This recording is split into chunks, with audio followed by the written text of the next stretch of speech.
Americans are living through a time when hope is elusive and fear is the norm. So declares the current issue of Christian Century. And yes, I confess that does describe what I am experiencing in the present moment. In my work as a counselor to the dying and the bereaved, I believe that I could turn away from those complicated feelings at the end of the day and settle back into a personal life, a world that I thought I understood, reliably offering blessings and assurances to contend with the usual stream of pettier annoyances and frustrations and vexing questions. No more. Many, if not all of us, find ourselves shouldering immense, complicated grief on a daily basis. And as people of faith, how can we respond to the circumstances in which we find ourselves? An important, so timely element within the corpus of our tradition and Scripture is the act of lament. Lament is at the heart of the work that I undertake as a hospice care provider. And the necessity of availing ourselves of this important tool and vital resource from our tradition is paramount. We write, recite, pray words like those in Psalm 137 as a means to connect to our deepest selves, our deepest resources, our deepest faith during times of severe transition. During times of hardship, we can look both deep within and outward and upward to the divine for succor, guidance, and wisdom. Praying in this way can connect us immediately and intimately to what we feel, to what is current, and to where the challenges are. It allows us a secure, quiet space to be able to honor what we value.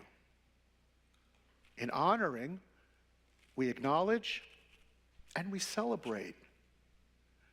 And while it may feel counterintuitive to celebrate pain, what you can celebrate is your ability and courage to access and trust the range and the depth of what you feel.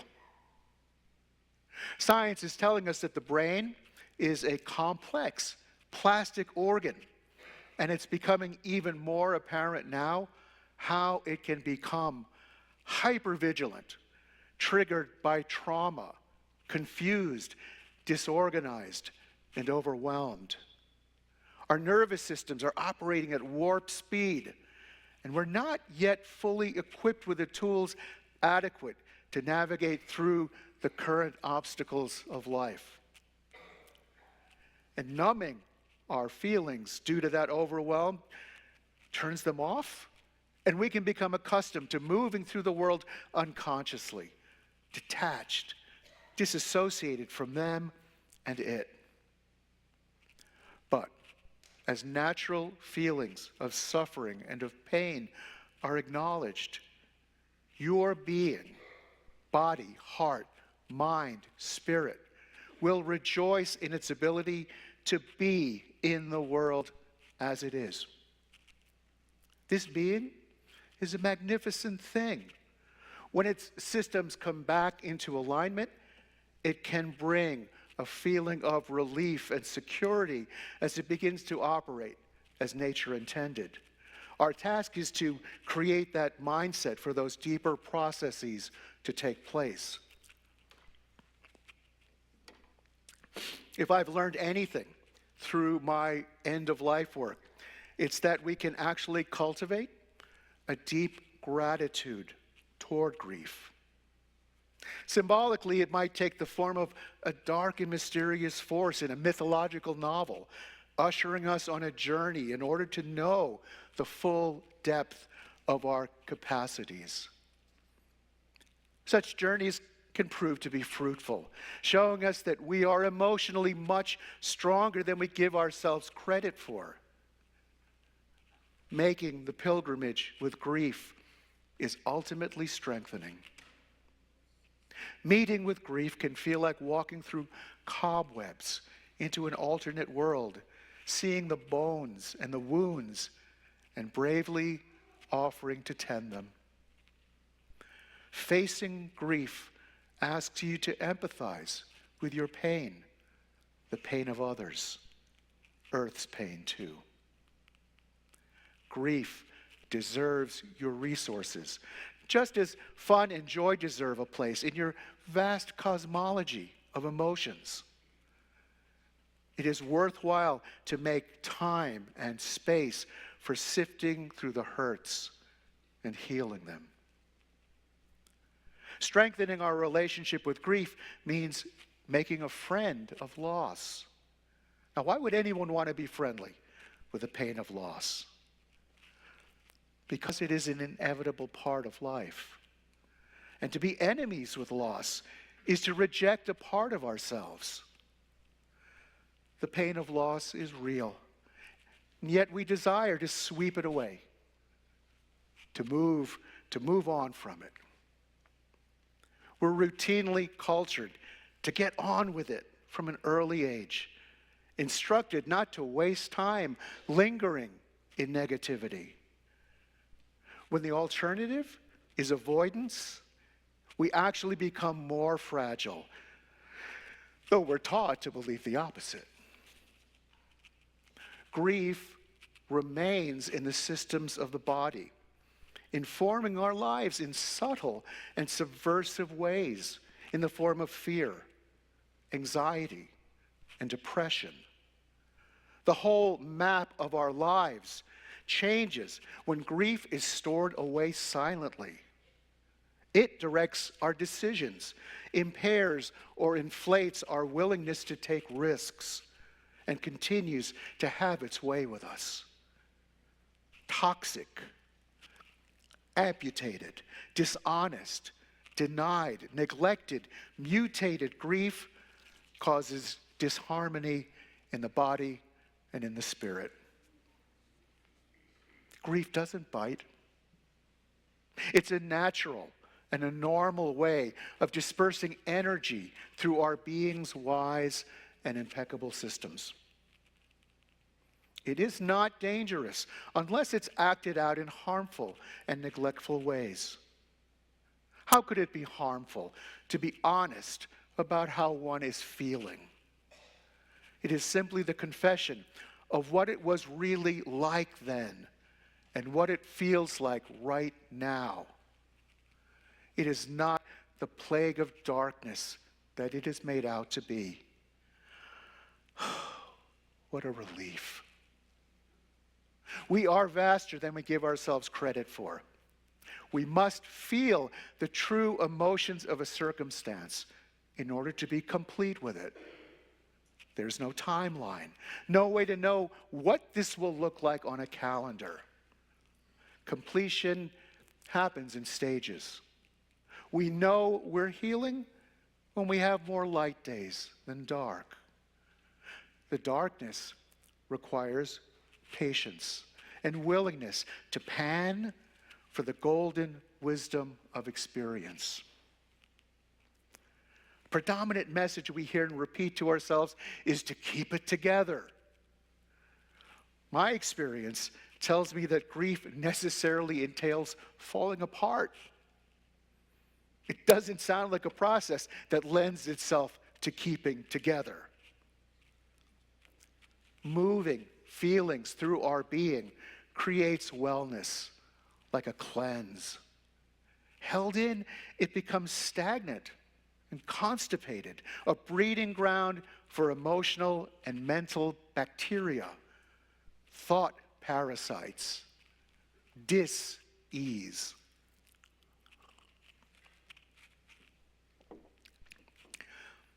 The Psalms express a holy suffering, and to enter into it is to become closer to God, and much more. The Psalms make it clear that suffering is not to be escaped or bypassed. Much to the contrary, suffering returns again and again, a path in itself.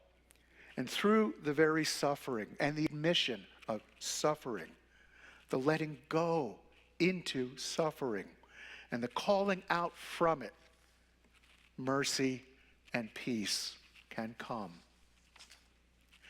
Now, there's a crucial corollary to that point.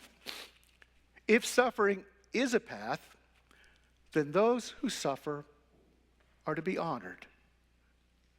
A key theme to the Psalms, indeed the whole of the Hebrew Scripture and the New Testament, is the dignity and the nobility of the oppressed, and the necessity for justice and righteousness, that the oppressed be cared for and uplifted, and that there be social justice for all. The idea of God's sovereignty is a key theme in the Psalms. God is the ultimate fountainhead of sovereignty. Through God, sovereignty is conferred on rulers, and through them in turn to the people.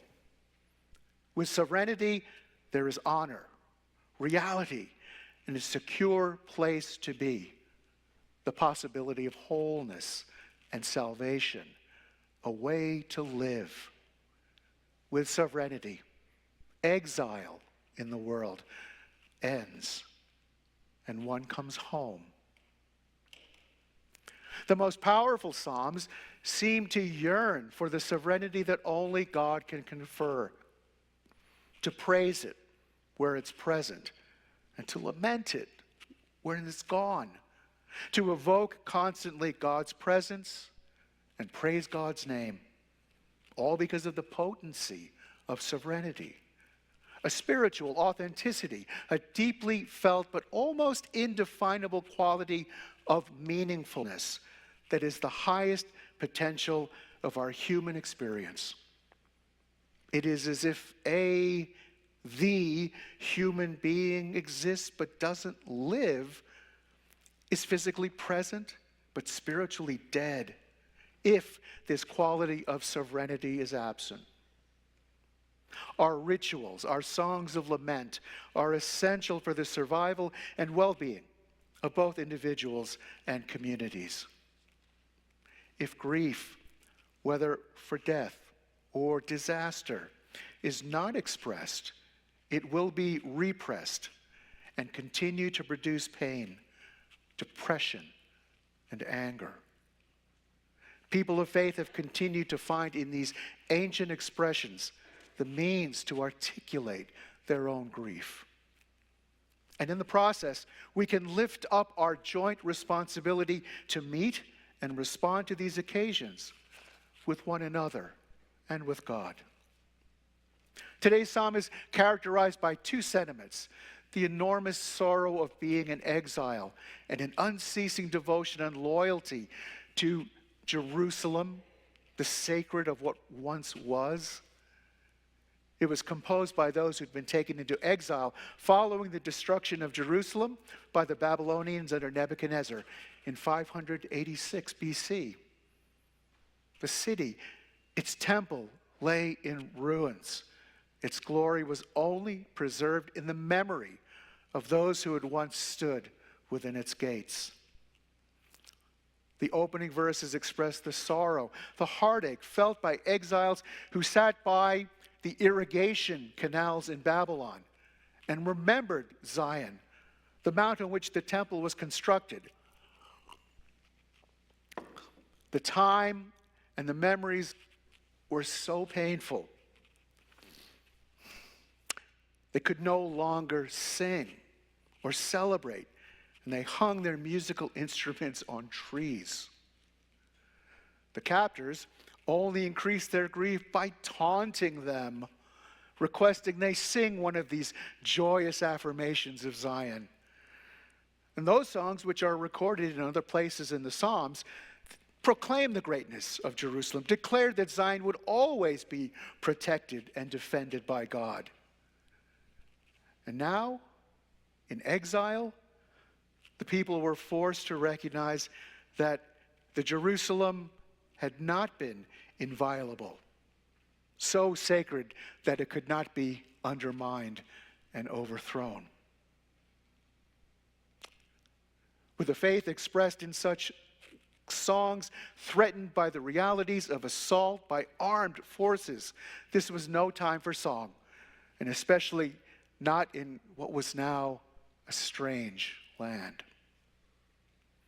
In these verses, we can see, feel the sorrow and grief borne by those exiled in these strange lands. We can hear the tales of sorrow, the cries of woe and anguish, the shrieks of suffering souls. Consider, like the ancient Judeans of old, many, perhaps all of us, live at times in states of exile. Many are the exiles that can come our way. There's the exiled of the divorced, who live away from familiar surroundings, separated from family. To the unemployed, there is the exile of being without a job, of facing life without the necessary mooring. To the young adult, there's the exile of leaving home. Sorrow and sadness must be given words so we can face and endure them.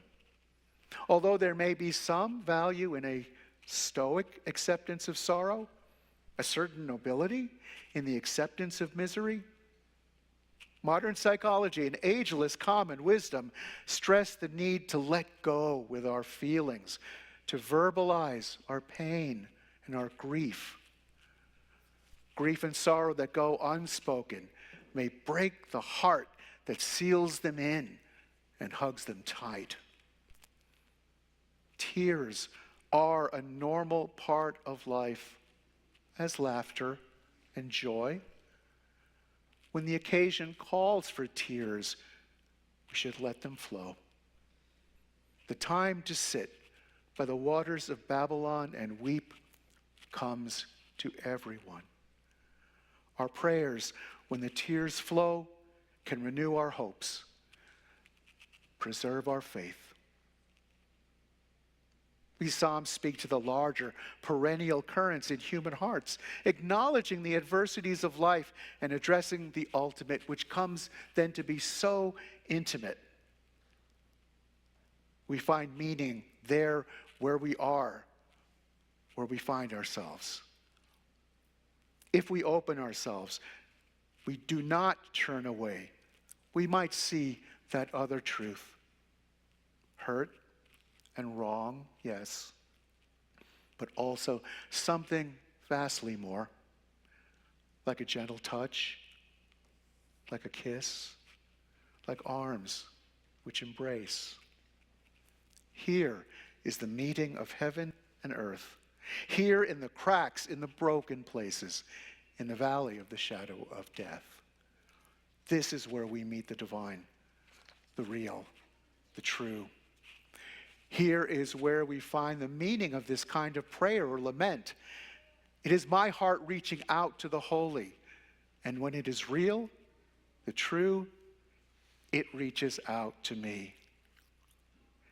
Here, with new ears, we can hear the Psalms, the sorrow and fear of life as it's lived, particularly now, in our harsh moment.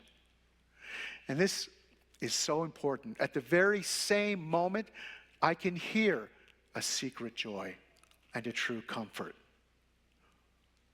While we, you and I, are as passing as a child's breath, we are also the beloved of the divine. And in this world, we can be God's eyes. We can be God's heart. And we can be God's hands, those arms which embrace. The remedy is to keep it moving like a river. Talk about your grief. Move your body. Write about it. Cry it out. Hold memorials, honor remembrance dates, sit by the graves of your abandoned hopes and friendships that have parted ways. Make time to feel the gravity of missed opportunities, a job you loved, parenting small children, your long-gone vitality. Don't be fixated on when you will be finished grieving. It will let you know when you are complete, not the other way around. You might be asking if it will just go on like this forever. It will not go on forever. It will ebb and flow, weave and bob, disappear for a while, and then come back for a visit. It may be necessary to confront your boredom and irritability with grief. We mustn't look down on it. It is an essential part of us. Like those populations in need of our time, empathy, creativity, listening, and resources, grief is so often treated as a burden. We have no place for it in our lives, and so we push it to the outer margins, hoping we won't have to look at it. As with many important social movements today, looking away is seeming less of an option, and rightfully so. When we learn to be present to the discomfort of pain, more aspects of life will be expanded and honored. It is partly our addiction to anesthetic comforts that has landed us in this collectively difficult place. It may be that ignoring grief produces a false measure of our ability to persevere through life's challenges. However, it is not the systematic repression of our feelings that makes us graceful, but the ease with which we forgive ourselves, forgive others, for simply being human, for making mistakes, for having inconvenient feelings. We are not unequipped to deal with grief, though we seem rather quick to judge when we do allow it. If it prevents our productivity, we resent it. If it stifles our vitality, we grow impatient, maybe distant. We have limits around how we handle grief in ourselves and in others. Perhaps we're afraid that it will overwhelm us and consume our lives. For this reason, we must learn to grieve our losses when they're happening, not to postpone them until it makes some kind of calendar sense, or until it begins to destroy our health from the inside out. We have to teach ourselves how to manage the emotions that flood and overstimulate our nervous systems. Consider all that's going on around you. The opportunity to grieve, along with many other feelings, is available to you daily. Keep it moving. Let it blend seamlessly with your joy. It is not mania to feel deeply disappointed and laugh at the same time.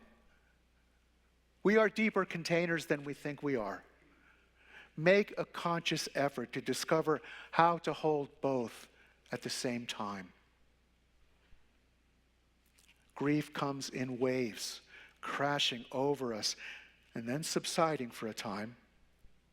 And we can handle pain and suffering. By expanding our thinking about the hidden wisdom inside the grief process, we can impose fewer limits on the range of our interaction with and responses to our feelings and circumstances. And grief is asking to be brought into our greater community conversations again. Prayers, confessions like those found in the Psalms strengthen our relationship to inner wisdom and to all that exists outside of us. Pray not for yourself to have your grief taken from you, but to learn to hold it and to be held by a greater web of wisdom and relationship while at your altar. Honor grief by showing up for it. Grief has a way of equalizing all people, not one of us, even a small child, is without it. These prayers and laments are meant to allow flow through the process of grief, not skirt the edges of it with logic or reason. And they will journey with you so that you have an opportunity to go all the way into the challenges that grief presents and come through to the other side to honor the wisdom and the maturity of actualization. The promise of walking thusly is to leave no stone unturned when possible. And if you miss something, these passages will invite you right back in when you make that next turn. And there will always be opportunities to shed more layers as it goes around and around in a spiral all your living days and beyond.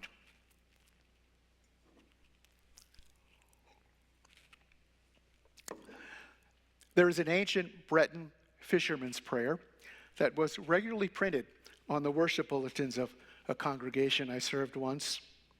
It goes thusly: "Oh God, the sea is so great, and my boat is so small." Friends, imagine we are in that small boat together. We can say to one another, "I will do some rowing while you attend to the matters that are hurting." These laments can serve to move you gently along your grieving process. But more importantly, they're here to help you understand what is possible when you consent to rise and meet the fullness of your life, despite how much it can hurt. Maybe so. Amen.